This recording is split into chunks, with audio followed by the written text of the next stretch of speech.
गाजीपुर पहुंचे Magsaysay award विजेता और जल पुरुष के नाम से मशहूर पर्यावरणविद राजेंद्र सिंह ने देश में जल और नदियों की बिगड़ती हालत पर गहरी चिंता जताई है। राजेंद्र सिंह का साफ कहना है कि गंगा मां आईसीयू में है और सरकार उसका इलाज ब्यूटी पार्लर में करा रही है। उन्होंने जल जीवन मिशन पर सवाल उठाते हुए कहा कि इसमें जमीन की हकीकत नहीं, सिर्फ दिखावा है। सिंह का दावा है कि आज देश की कोई भी नदी पर्यावरणीय प्रवाह के मानकों पर खरी नहीं उतर रही है और नदियों को जोड़ने की सरकारी योजनाएं भारत की पारंपरिक जल संस्कृति के लिए सीधा खतरा हैं। अगर हमने चेतना नहीं दिखाई तो लाखों लोग जल संकट से उजड़ेंगे। ये चेतावनी थी एक ऐसे व्यक्ति की जिसने राजस्थान की सूखी नदियों को जन भागीदारी से जिंदा किया। डकैतों को किसान बनाकर मुख्य धारा में लाने वाले राजेंद्र सिंह का मानना है कि सरकार के पास संसाधन तो हैं पर इच्छा शक्ति नहीं है। उन्होंने अफसोस जताया कि भारत आज नकलची बन गया है, जबकि कभी पूरी दुनिया को प्राकृतिक जीवन का रास्ता दिखाता था। आज की तारीख में न गंगा में, न यमुना में, न कावेरी में, न ब्रह्मपुत्रा में, न तुम्हारी देशों में नदी को जितना पर्यावरणीय प्रवाह चाहिए वो एक में भी मौजूद नहीं है। जो ताकतवर लोग हैं वो पानी को ऊपर से ही लूटना शुरू कर देते हैं।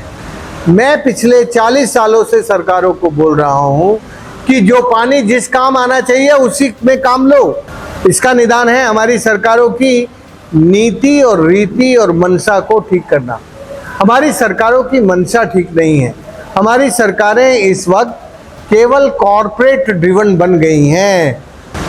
जल जीवन मिशन, हर घर में जल, हर खेत में जल, हाँ, हर नल में जल।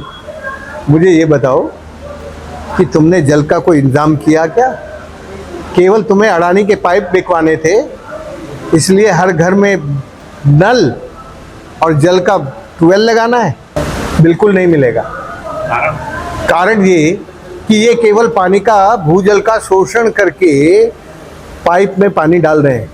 तो जो आपके भूजल में पानी का भंडार है, तुम्हारा भारत का असली वाटर रिजर्व बैंक धरती का पेट है।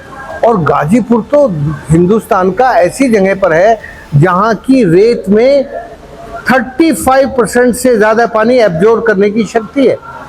हमारी भारत सरकार ने एक अटल भूजल योजना शुरू की थी, पर वो कितनी छोटी है, कुल 600 करोड़ रुपए का बजट, और हर घर में नल और नल में जल 1 लाख रुपए करोड़ का बजट।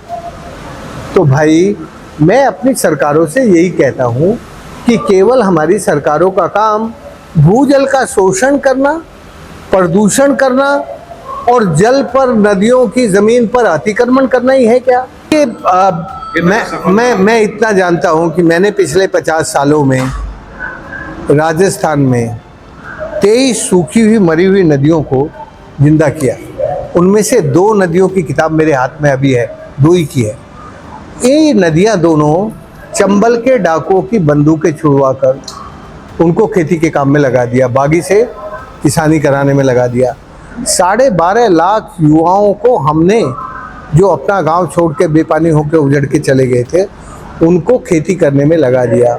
और 6332 डाकुओं को बंदूकें छुड़वा के उनको खेती करने में लगा दिया, बागी से किसानी बना दिया। इसलिए गंगा के बारे में तो मैं इतना ही कहूँगा कि मेरी माँ गंगा इस वक्त आईसीयू में भर्ती है, बीमार है और उसको एक खास इलाज की ज़रूरत है। लेकिन मेरी सरकार गंगा का इलाज ब्यूटी पार्लर से करा रही है, उसके घाट बनवा रही है, उसका जो नदी को सौंदर्य करने का काम होता है ना, वो कर रही है। उससे मेरी माँ का इलाज नहीं होगा।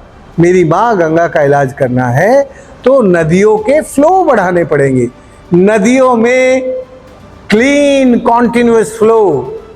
मेरी माँ गंगा को अविरल निर्मल जल चाहिए, उसी से मेरी माँ का हृदय रोग ठीक होगा। गाजीपुर में जलवायु परिवर्तन और नदी संरक्षण को लेकर राजेंद्र सिंह का ये जन चेतना अभियान एक बार फिर से हमें सोचने पर मजबूर कर रहा है। क्या अगली पीढ़ी को हम सूखी धरती सौंपेंगे? ये सवाल वाकई में काफी गंभीर है।